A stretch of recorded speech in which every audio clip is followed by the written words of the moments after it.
do not know what they're talking about because they don't have no A plus B equals C. They syllogisms be all off. I don't even have to get a chance to get off into the materials, the history, the linguistics, or any of my evidence, simply because I can attack your logic. Your logic is completely off. There's one guy out there that logic who's a good logical debater, and I love to spar with him.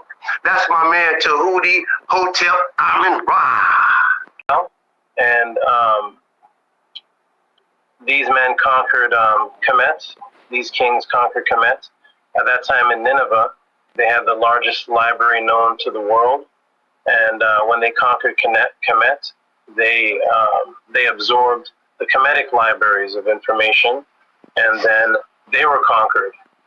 And after the Persians ruled Kemet, then Alexander came in 332 and conquered them, conquered Darius, and now Alexander had access to the largest libraries in the world. He had a combination of the over 30 plus Sugagi, what the white man calls Sumerian tablets, mixed with the libraries of Kemet, and he created the library of Alexander. So him and the Ptolemies, which are the men he left in charge, had full access to the world's libraries of creation stories, stories of ancient prophets, and from there they started formulating, stealing information, taking information, because all of the documents and evidence of the Ptolemies and Alexander show that they were very interested and worshipped Kemetians. So they formed a council called the Alexandrian Council, and from there created a book called the Septuagint, which is and a god called Serapis, which are the composite gods and composite books that are a composition of both the Sugagi stories with the biblical stories mixed with Kemetic stories mixed with their own fabricated stories, and thus we have the first Bible called the Septuagint. Bullshit.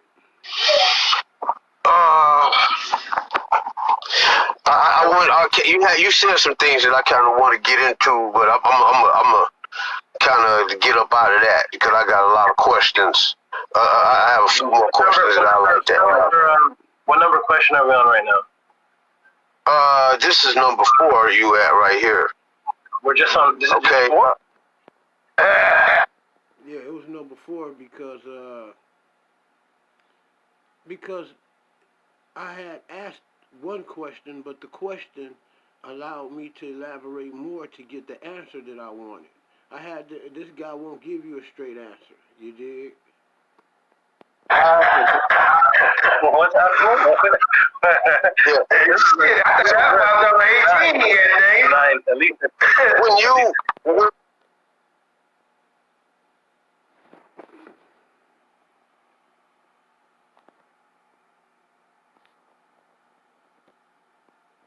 Go ahead. Where was I at there? So what you're telling me is that there is books, there are scrolls, not scrolls, there's papyri and hieroglyphics that mimic whole books and chapters of the Bible. No, that's what I didn't say. Oh, okay. So we can't say that it's a plagiarism then. But anyway, I'll move on to something. I'll move on to something else. That's the debate.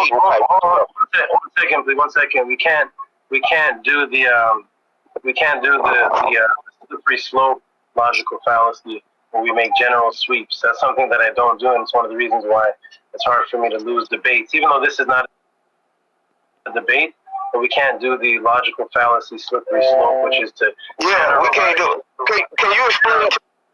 He said that the slippery slope is the general sweep. Okay.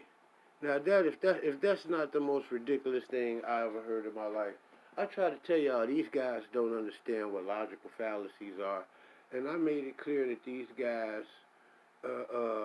they go around saying things like these things are logical fallacies, and they just make stuff up. Watch this.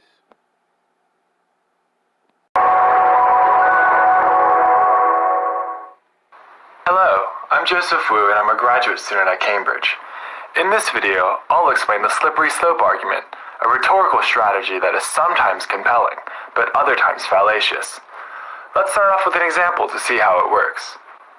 Imagine you take out a pack of gum during class, and your friend Dan sees this and asks for a piece. Let's suppose you respond by saying, "Sorry Dan, I can't. If I give you a piece, then I'll have to give the next person who asks a piece as well. Pretty soon, I'll have to give everyone in class a piece, and then there will be none left." In this scenario, you've given a slippery slope argument in response to Dan. A slippery slope argument claims that once one event occurs, other related events will follow, and this will eventually lead to undesirable consequences. The basic idea is that once you take that first step down the slope, such as giving Dan a piece of gum, then you keep slipping down until you reach the disaster at the bottom, like providing everyone in the class gum. To see this more clearly, such as giving Dan a piece of gum, then you keep slipping down until you reach the disaster at the bottom, like providing everyone in the class gum. Other times fallacious. Let's start off with an example to see how it works. Imagine you take out a pack of gum during class, and your friend Dan sees this and asks for a piece. Let's suppose you respond by saying, "Sorry Dan, I can't. If I give you a piece, then I'll have to give the next person who asks a piece as well. Pretty soon, I'll have to give everyone in class a piece, and then there will be none left." In this scenario, you've given a slippery slope argument in response to Dan. A slippery slope argument claims that once one event occurs, other related events will follow, and this will eventually lead to undesirable consequences. Now, I never did anything like that. He said a slippery slope was a generalization. You see how these people be lying to the public like that? They'll get up here and say all type of crazy things, see? But what this here says is that a slippery slope, once one event occurs, other related events will follow. And this will eventually lead to undesirable conclusions. What I had stated had nothing to do with a conclusion. I never said if I did this and then I'll have to do this and then next thing you know I'll be doing this. That is a slippery slope. You know, well, I'm not going to go to school today because if I go to school today and then it's going to rain and then I'm going to get wet. You see what I'm saying? It's sliding down to an absurd conclusion. You know, it's when your premise slides down to an absurd conclusion. Now, let's look back and see did I do anything like that. Let's take a look back and see. But first, let's finish seeing what the video had to say. The basic idea is that once you take that first step down the slope, such as giving Dan a piece of gum, then you keep slipping down until you reach the disaster at the bottom, like providing everyone in the class gum. To see this more clearly, another way to think about slippery slopes is as a chain of events. If you give Dan gum, then everyone else will see. If everyone else sees, then they will also ask for gum. If everyone else asks, then you'll have to give the entire class gum. Therefore, giving the entire class gum is unacceptable. Premise 3, you should not do what's unacceptable. Conclusion, therefore, you shouldn't give Dan gum. How convincing is this slippery slope argument? Here are 3 questions we can ask to highlight some possible objections. First, are any of the claimed effects really that bad? This question evaluates how undesirable the bottom of the slope really is. For example, Dan could object that actually, it would be great to give the entire class gum, since then everyone would have minty breath. And if that's right, then Dan can challenge the second premise by arguing that, in a sense, giving the entire class gum is acceptable. Second, are any of the claimed effects actually likely to follow? This question evaluates how slippery the slope actually is. Perhaps one link in the chain of events does not lead to the next, which would lead us to reject the first premise. For instance, Dan could argue that even if everyone sees you give him gum, no one else will ask for a piece. If this is right, then the slippery slope has a stop. Or if everyone, if you gave Dan gum and everyone saw it, and even if they did ask for a piece, you could just tell them no.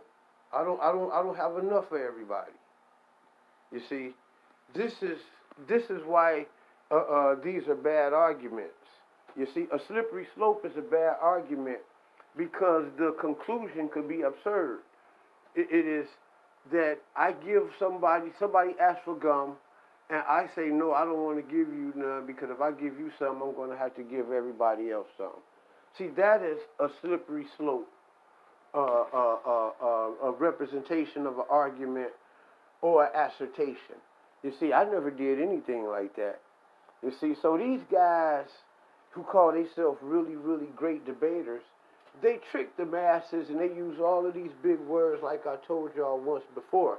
They use all of these big words in their argument, and they do that because they're threatened by something that their opponent said to let them know that this man is not no fool.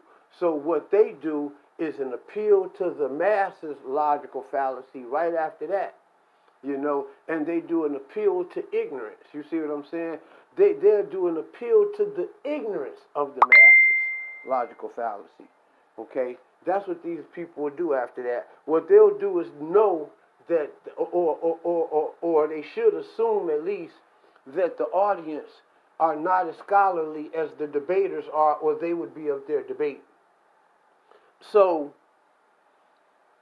when you're a teacher, a lecturer, a preacher, 9 times out of 10, you made it to that position to speak because you are somebody who would be deemed credible. Okay, the people in the audience is not credible. Okay, so what he does is talk to the audience and take advantage of the fact that the audience don't know nothing, and throw that out there as though I was creating a slippery slope logical fallacy.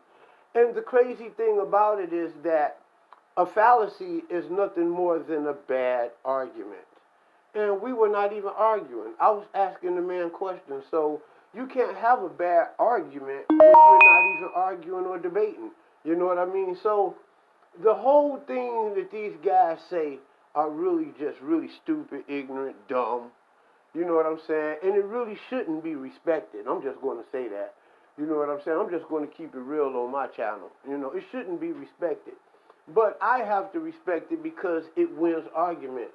Lying to the people, grandstanding as if you are this great supreme wizard to the people, when to a real intellect the things you say are stupid and doesn't make sense.